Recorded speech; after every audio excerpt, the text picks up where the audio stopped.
Let's create a multi-voice self-generating patch in BEAP using Max. I already have two devices loaded in here, the stereo output and a mixer, because I plan to have multiple voices.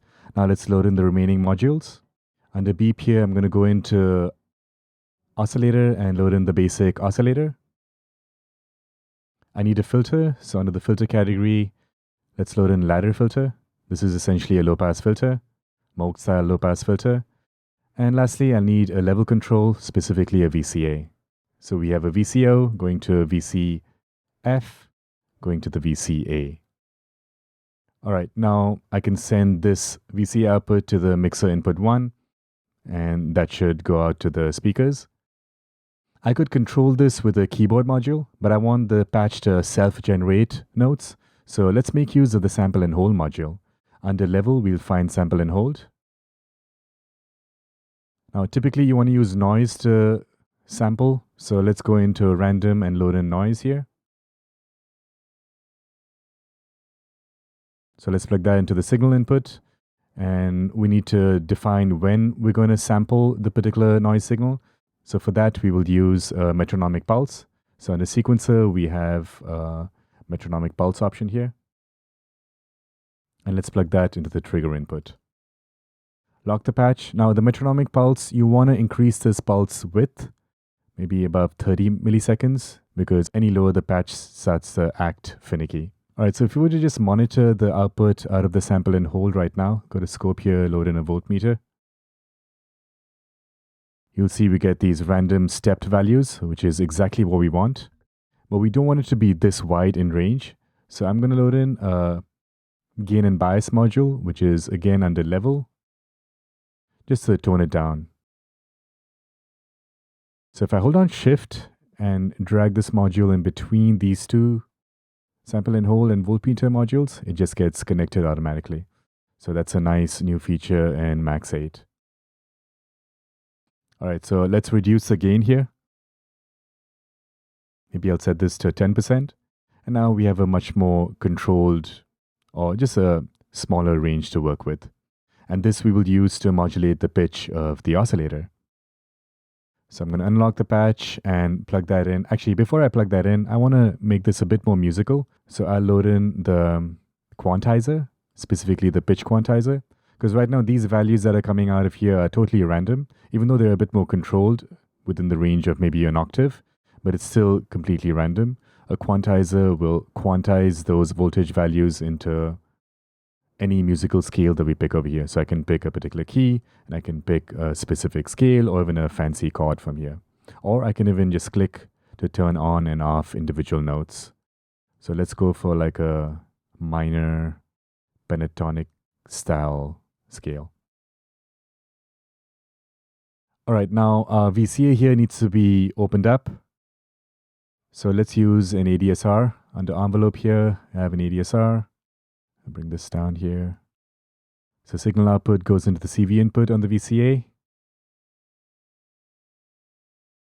The ADSR needs a gate or a trigger. We can use a metro. So I'm going to take the trigger output and plug that in here. And now immediately we can hear the result of this. I'm going to tweak some settings here, switch this to frequency mode, open up the filter. Actually, I think it would be nice to have another ADSR modulating the filter. So let's make room for one more. I can just option drag to make a copy of this ADSR, plug that into CV1 here, which is now going to modulate the frequency on the filter. This still needs a gate. Now I want this to have a different time value compared to the main VCA ADSR. So I'm not going to use this. I'm going to use a clock divider device to create a musically related clock output. So again, under sequencer, we have the rotating clock divider. This device is a little bit finicky, but we can use it to create multiple clock divisions out of our main metro object. So let's trigger this with the metro. And I'm going to disconnect this connection here. Let's take the first clock output, plug that into this ADSR that's controlling the output of our sound. We should be getting sound right now. Let me lock the patch and check.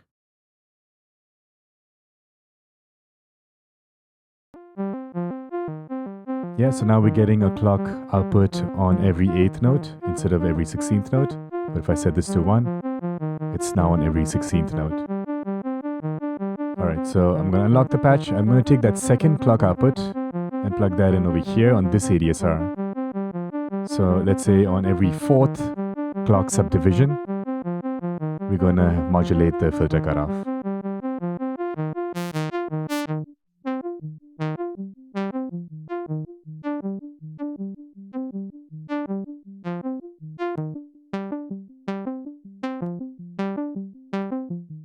Decent. If I want a wider range in terms of octaves, I can just increase this gain and bias from 10% to, let's say, about 20%.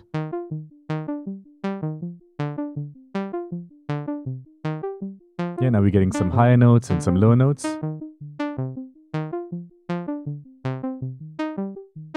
I like to add some glide in between those notes. So there is a slew object, but it's not called slew, it's called a lag processor. So I just search for lag, and there's a lag processor. So the lag processor needs to go over here. So again, holding down shift, I just place the object on that cable. It gets connected. And now we have this nice gliding effect. You can control the glide with the up and down parameter here.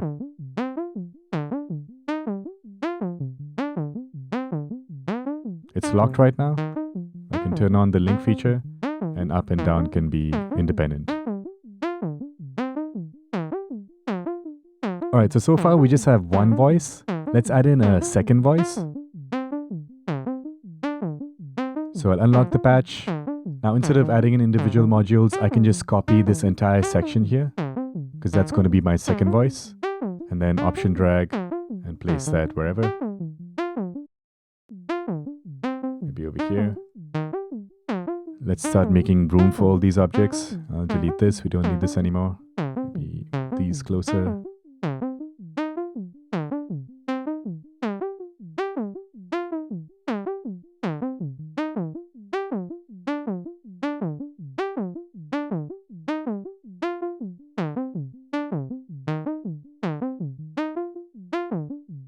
Alright, so our second voice needs a trigger as well, and as well as a pitch value.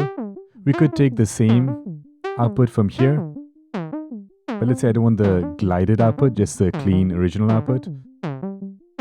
So let's take this and plug that into CV1. Maybe we can set this to a different... Where did it go? Here we go. Set this to a different waveform, maybe a different octave. Plus 12, so now it's an octave above.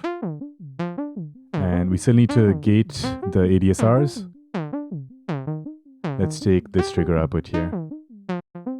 And of course, connect it to the mixer. I'm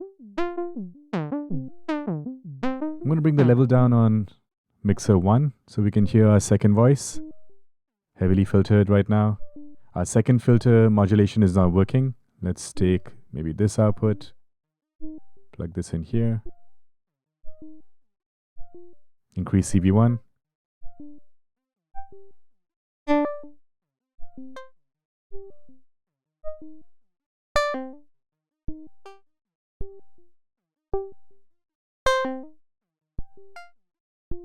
The clock division is set to 6. Maybe I can reduce that to maybe 3. And this could go to 5. Let's bring in our first oscillator.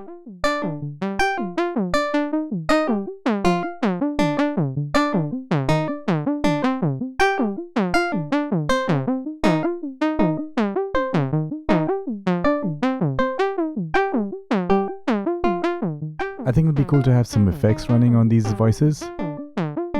So let's unlock the patch, go into BEAP and check out some of the effects over here. Let's try the delay.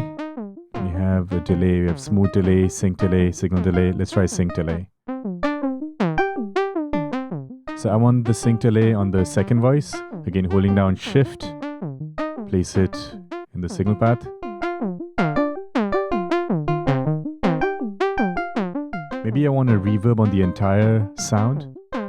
So I'm going to add in a reverb in here. There's a nice one here called Gigaverb. And again, holding down Shift, just bring that into the signal path. Only the left is connected right now. I can connect the right as well here.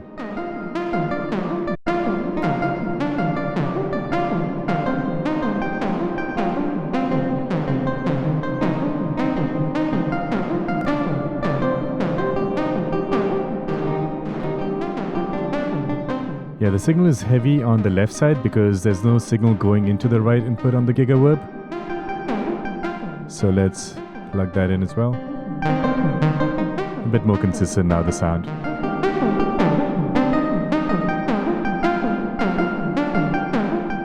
Alright, so that's how you can create a self-generating patch and BEAP using Max.